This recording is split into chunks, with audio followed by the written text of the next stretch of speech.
ये कहानी है जादुई लिपस्टिक की। एक समय की बात थी। संतोष अपनी पत्नी सरला के साथ गुलमोहर नाम के गांव में रहता था। संतोष एक गरीब किसान था। हर रोज वो खेत में कड़ी मेहनत करता था और उसके साथ ही साथ उसकी पत्नी भी खेत में उसका हाथ बटाती थी। फसलों को बेचकर उन्हें जो थोड़ा बहुत पैसा मिलता था उससे ही उनका घर चलता था। 2 वक्त का खाना तो उन्हें अच्छे से मिल जाता था, परंतु उनके सिर पर बहुत सा कर्जा था जो उन्होंने पिछले साल खेत के लिए बैंक से लिया था। इस साल का मौसम भी कुछ ज्यादा अच्छा नहीं था। बहुत बारिश के वजह से अनाज का नुकसान हो रहा था और उसी की चिंता में संतोष बैठा था। तभी सरला उसके पास आई और उससे बोली, चलो खाना खा लो, कब तक ऐसे सोचते बैठे रहोगी। नहीं सरला, आज रहने दो। मेरा खाना खाने का मन नहीं है, तुम खा लो। देखिए, थोड़ा बहुत कुछ खा लो और इतनी चिंता क्यों करते हो आप? सब कुछ ठीक हो जाएगा। चिंता कैसे ना करूं सरला, बैंक से इतना बड़ा कर्जा ले रखा है हम, और 3 महीने हो गए, अब तक एक भी किस्त नहीं भरी है हमने। मुझे तो डर है, अगर इस बार बारिश के कारण हमारे धान खराब हो गए तो हम क्या करेंगे। ऐसा कुछ भी नहीं होगा, चिंता मत करो, माता रानी सब ठीक कर देगी। माँ पे भरोसा रखो। ऐसे ही 2 महीने बीत गए। इन 2 महीनों में कुछ भी नहीं बदला था। संतोष ने अभी तक बैंक की एक भी किश्त नहीं भरी थी। जब उसने बैंक से कर्जा लिया था तब उसने सोचा था कि जब खेत में अच्छा अनाज उगेगा तब वो अनाज बेचकर बैंक का सारा कर्जा चुका देगा। और हुआ कुछ और ही। बिन मौसम बरसात हुई और इस बिन मौसम बरसात ने संतोष के साथ ही साथ कई सारे गरीब किसानों को बर्बाद कर दिया। संतोष और सरला बे तो दुखों का पहाड़ गिर पड़ा था। हे भगवान, ये क्या हो गया हमारे साथ? हम तो लुट गए, बर्बाद हो गए। अब हम बैंक का कर्जा कैसे पूरा कर पाएंगे?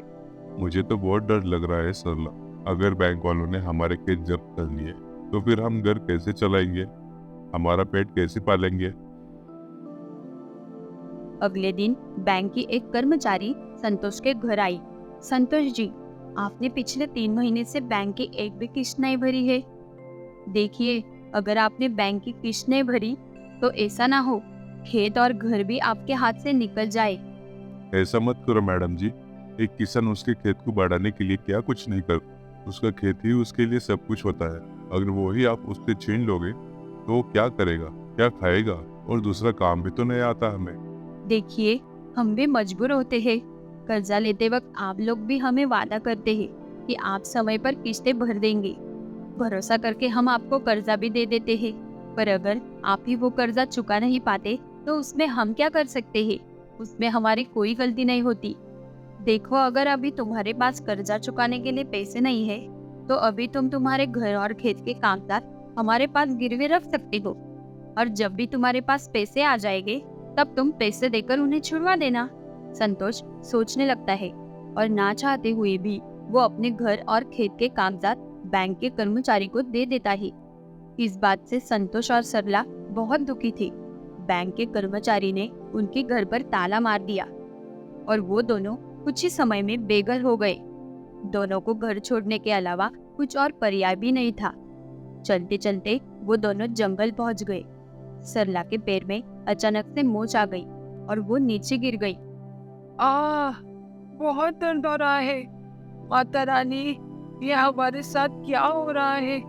आह, ए जी, बहुत दर्द हो रहा है मुझे। संतोष सरला को सहारा देके एक पेड़ के नीचे बिठाता है। सरला, तुम यही बैठे रहो, मैं तुम्हारे पैर के लिए कुछ दवा मिलती है क्या वो देख के आता हूँ, और तुम्हारे लिए पानी भी लेके आता हूँ। संतोष सरला को पेड़ के नीचे बिठाकर दवाई लेने जाता है। काफी देर हो जाती है पर संतोष वापस नहीं लौटता। सरला को संतोष की चिंता हो रही थी, पर वो अपने पैर पे खड़े होने की अवस्था में नहीं थी। उसकी चिंता में वो रोने लगती है। हे माता रानी, न जाने मेरे पति कहाँ रह गए।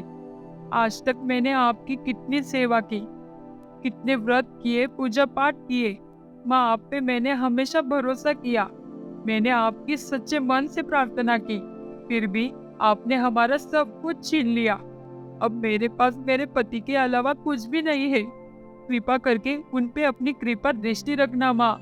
पता नहीं वो कहाँ है, किस हालत में है। सरला बहुत रो रही थी। तभी वहां पे रोशनी हुई और साक्षात माता रानी वहां प्रकट हो गई। रो मत सरला, तुम्हारा पति ठीक है। अपने सामने साक्षात माता रानी को देखकर सरला तो हैरान थी, उसके तो होश ही उड़ गए थे। माँ, आपने मुझे दर्शन दिया। आपके दर्शन पाकर तो मैं धन्य हो गई माँ, धन्य हो गई। आज मैं अपने आप को बहुत भाग्यशाली मानती हूँ माँ कि साक्षात आपने मुझे दर्शन दिए हैं। पर आप मेरा दुख तो जानती हो ना माँ, मेरी मदद करो माँ। सरला, मुझे पता है तुम्हें किस बात का दुख है। मैंने तुम्हें पहले भी बताया ना, तुम्हारा पति बिल्कुल ठीक है, उसे कुछ भी नहीं हुआ है। चलते चलते वो बहुत दूर चला गया था, इसलिए उसे देर हो रही है। वो जल्द ही तुम्हारे पास लौटेगा। आपने कहा है तो वो ठीक ही होगी। मैं तो डर ही गई थी। तुम दोनों को मुझसे बहुत शिकायत है ना। देखो, हर व्यक्ति को उतना ही मिलता है जितना उसके भाग्य में होता है। कुछ को ज्यादा मिलता है और कुछ को कम। ये तो सब भाग्य का ही खेल है। जीवन में दुख और सुख सबको भोगने ही पड़ते हैं। तुम्हारे और तुम्हारे पति के भाग्य में अब तक दुख था, इसलिए तुम दोनों दुख भोग रहे थे। पर अब तुम दोनों जल्द ही सुखी जीवन का आनंद लोगे। अब तुम दोनों के जीवन में खुशियाँ ही खुशियाँ। खुशियाँ? कहाँ है खुशियाँ? घर और खेत छीन गए। रहने के लिए ना घर है, ना खाने के लिए खाना है। मैं हूँ ना, चिंता क्यों करती हो? माता रानी ने अपनी शक्ति से सोने की लिपस्टिक प्रकट की। ये देखो, ये सोने की लिपस्टिक है। इससे तुम धन दौलत के अलावा कुछ भी मांग सकती हो। धन दौलत के अलावा कुछ भी मांग सकती है? हाँ, धन दौलत तुम्हें मेहनत से ही कमानी पड़ेगी। मेहनत करने के लिए हम तैयार हैं माँ, पर धन दौलत के अलावा हम क्या मांगे? देखो, मैंने तुम्हें रास्ता बताया है। अब उस रास्ते से तुम्हें कैसे कहाँ जाना है वो तुम तय करो। ऐसा कहकर माता रानी वहाँ से लुप्त हो गई। सरला जादुई सोने के लिपस्टिक को हाथ में उठाती है और उसे कहती है, हे माता रानी की जादुई सोने की लिपस्टिक, मुझे मेरे पति की बहुत फिक्र हो रही है। उन्हें जल्दी मेरे पास लेके आओ। इतना कहते ही वो देखती है संतोष उसके सामने चलकर आ रहा था। वहाँ आकर संतोष ने सरला से कहा, ये लो, ये दवा लो। अरे, तुम तो बिल्कुल ठीक हो गई हो। ये कैसे हो गया? और ये तुम्हारे हाथ में क्या है? सरला ने संतोष को घड़ी सारी बातें बताई, पर संतोष है कि मानता ही नहीं है। उसे सरला की बातें मन घटित लगती है। अरे, क्या बोल रहे हो? भगवान कभी किसी को दिखते हैं क्या? अरे सच में? रुको, अभी तुम्हें दिखाती हूँ। हे जादुई लिपस्टिक, हमें बहुत भूख लगी है, तो तुम हमें ढेर सारा खाना दो। सरला के इतना कहते ही उनके सामने ढेर सारा स्वादिष्ट स्वादिष्ट खाना आ जाता है और संतोष को सरला के सारी बातों पे भरोसा हो जाता है। खाना खाने के बाद संतोष कहता है, क्या हम इस जादुई सोने की लिपस्टिक से हमारा घर और खेत वापस मांग सकते हैं क्या? हाँ, हम एक बार मांग के देखते हैं। हे जादुई लिपस्टिक, हमें हमारा घर और खेत के कागज वापस चाहिए। कृपया करके हमें वो वापस दे दो। संतोष के इतना कहने के बाद वो अपने घर की ओर जाने लगते हैं। तभी उन्हें रास्ते में वो बैंक कर्मचारी मिल जाती है। अच्छा हुआ आप यहाँ मिल गए, मुझे माफ कर देना। दरअसल मुझे किसी और संतोष के पास जाना था। ये रहे आपके घर के और खेत के कागजात। आपके पास और 7 महीने का समय है, उसमें आप कभी भी कर्जा चुका सकते हो।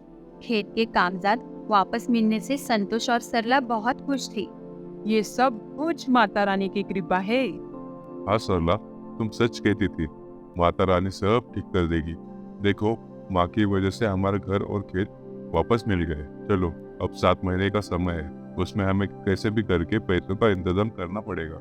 संतोष जादुई लिपस्टिक से खेत के लिए बीज मांगता है और वो बीज वो खेत में बो देते हैं। कुछ ही दिन बाद उस बीज से कुछ अलग ही पौधे उगाते हैं। ये कौन से पौधे हैं? आपने क्या मांगा था? ये कुछ अलग ही है। पता नहीं, मैंने तो गेहूं के ही बीज मांगे। दोनों परेशान हो गए और दुखी होकर घर चले गए।